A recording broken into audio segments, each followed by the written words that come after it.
গরম গরম ভাতের সাথে এই রেসিপিটা বানিয়ে খেয়ে দেখুন, বারবার খেতে ইচ্ছা করবে। আসসালামু আলাইকুম গাইস, আপনারা সবাই কেমন আছেন? আলহামদুলিল্লাহ, আপনাদের দোয়া আমি ভালো আছি। আজকে আমি গরুর মাংস দিয়ে কচুর শাক রান্না করব। এখন আমি কচুর শাক তুলবো, আপনারা আমার সাথেই থাকুন। আমি এখন কচি কচি দেখে পাতাগুলি কেটে নিব।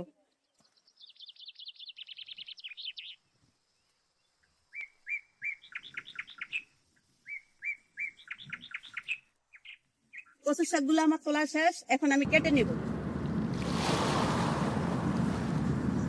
শাকগুলো খুব পরিষ্কার করে কয়েকবার আমি ধুয়ে নিলাম। এখন আমি শাকগুলো কেটে নিব।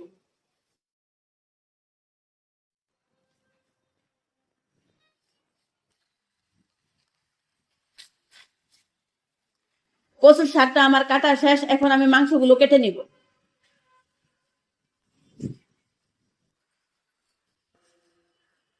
মাংসগুলো আমার কাটা শেষ, এখন আমি ধুয়ে নিব।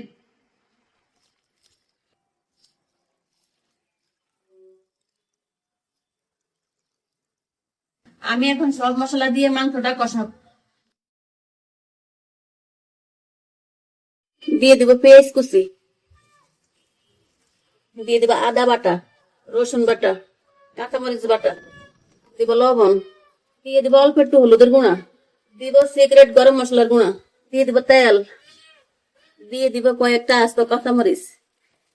এখন আমি খুব সুন্দর করে মেখে দিব। হাত ধুয়ে একটু পানি দিয়ে দিব, ঢাকনা দিয়ে ঢেকে দিব। এখন আমি মাংসটা 30 মিনিট রান্না করে নিব। মাংসটা আমার রান্না হয়ে গেছে, এখন আমি এই কচুর শাকগুলো দিয়ে দিব। বিসমিল্লাহির রহমানির রহিম।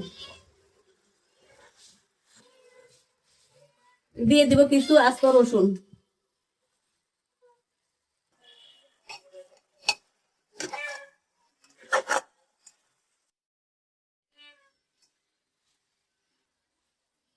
মাংস দিয়ে কচুর শাক আমার রান্না হয়ে গেছে, এখন আমি বাগার দিয়ে নিব।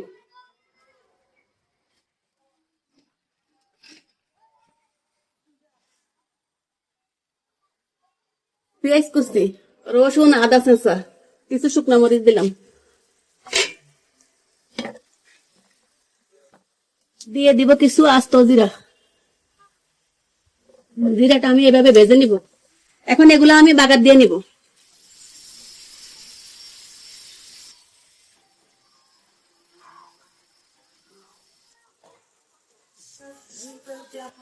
রান্নাটা আমার হয়ে গেছে, এখন আমি পরিবেশন করে নিব।